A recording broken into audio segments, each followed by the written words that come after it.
नमस्कार. आज फाल्गुन कृष्ण एकादशी. संत एकनाथांचा श्री एकनाथी भागवत मधील हा अभंग. जेथे हरी चरण भजन प्रीती, तेथे भव भयाची निवृत्ती.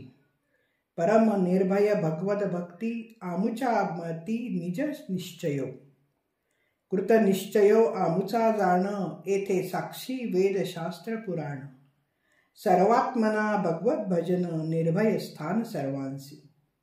असो वेदशास्त्र पुराण, स्वमुखे बोलिला श्रीकृष्ण. मी सर्वथा भक्ती आधीन, भक्ती प्रधान भगवत वाक्य. भगवान श्रीकृष्णांनी भागवत धर्माच्या स्वरूपाविषयी 2 महान ग्रंथांमध्ये विचार मांडले. ते आपल्या 2 प्रिय मित्र आणि शिष्य यांना केंद्रस्थानी ठेवूनच. पहिला श्रीमद भगवत गीता या ग्रंथासाठी अर्जुन व श्रीमद भागवतसाठी उद्धव यांना घेऊन संवाद रूपाने त्यांनी विचार मांडले. हे मूळचे संस्कृत ग्रंथ वारकरी संप्रदायाच्या अनुयायांना किंवा अन्य सामान्य जनांना कळावेत म्हणून ज्ञानेश्वर आणि एकनाथ या 2 संतांनी मराठीमध्ये ज्ञानेश्वरी आणि एकनाथी भागवत हे ग्रंथ लिहिले. मूळ संस्कृत ग्रंथातील आशय शाबूत ठेवून दोघांनीही मराठी भाषिकांवर अनंत उपकार केलेले दिसतात. श्री एकनाथ महाराजांनी भागवतातील शिकवणूक सविस्तर लोकांच्या पुढे ठेवली. भागवतातील उपदेश भगवंतांनी उद्धवाला केला असला तरी त्यातला सारा संवाद हा सामान्य लोकांच्या हितासाठी आहे, त्यांना कळावा म्हणून आहे. भागवत धर्म म्हणजे काय हा मूलभूत प्रश्नच एकनाथी भागवतात चर्चेला गेला आहे. मानवी जीवनाचे शाश्वत कल्याण म्हणजे परमेश्वराचे दर्शन घडणे.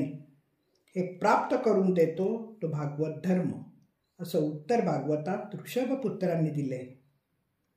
भक्ती हे अत्यंत सोपे, सरळ आणि सुलभ साधन भागवत धर्माचे प्रमुख वैशिष्ट्य आहे. तरी भागवत धर्माचा आश्रय घेऊन भोळी भाबडी माणसंही संसार सागर सुखाने पार करतात. ते भगवंताची प्राप्तीही करून घेतात. भागवत धर्माची स्थिती बाळी भोळी बभाब्दी तरती म्हणून पुढे सांगतात, सुखोपाये ब्रह्मप्राप्ती. श्री एकनाथ भगवंत भक्तीचे महत्त्व सांगताना तिच्यामध्ये इंद्रिय कोंडावी लागत नाही, विषयासक्ती राहत नाही असं सांगून इंद्रिये भगवंताच्या भक्तीकडे लावायला सांगतात. भक्त आपले विषय भगवंताला देऊन टाकतात. ते सांगतात, घरदार बायका मुलं प्राणी सुद्धा भगवंताला अर्पण करावे. हाच पूर्ण भागवत धर्म आणि याचंच नाव मुख्य भजन आहे. मनाचे हरीचे ध्यान, मनाने हरीचं ध्यान करावं, कानाने कीर्ती श्रवण, जिव्याने नामस्मरण, रात्रंदिवस कीर्तन, हाताने हरिपूजन, पायांनी मंदिराकडे जाणं, नाकाने निर्माल्याचा वास घेणं, पोटात त्याचे चरणतीर्थ, या कृतींनी इंद्रियांच्या वृत्ती भगवत भक्तीकडे लावायला ते सांगतात. हे सर्व सतत वाढत्या सद्भावाने आणि चढत्या प्रेमाने करीत श्रीकृष्णाचे भजन करीत गेलं तर संसाराचे बंधन राहणारच नाही. खरे तर सर्व भयामध्ये भव भय कठीण, पण श्रीकृष्णाच्या भक्तीपुढे ते भवभय बिचारे पामर होऊन जातात. सकळ भया माझी थोर, भव भय अति दुर्धर, तेही हरिभक्ती समोर, बापुडे किंकर केवी राही. तेव्हा अगदी निष्कर्ष स्वरूपात ठामपणे श्री एकनाथ महाराज असं सांगतात की जेथे हरिचरण भजनाची प्रीती असते तिथे संसार भयाची निवृत्ती झालेली असते. हरिभक्तीमुळे भवभय पळून जाते, परागंदा होते. तेव्हा नाथ सांगतात, भगवत भक्ती ही परम निर्भर आहे असा निश्चय आमच्या बुद्धीचा झाला आहे. भक्ता, तू पक्केपणे जाण की भक्ती आमचा कृतनिश्चय आहे. याला वेदशास्त्रांचाही आधार आहे, पुराणे साक्षी आहेत.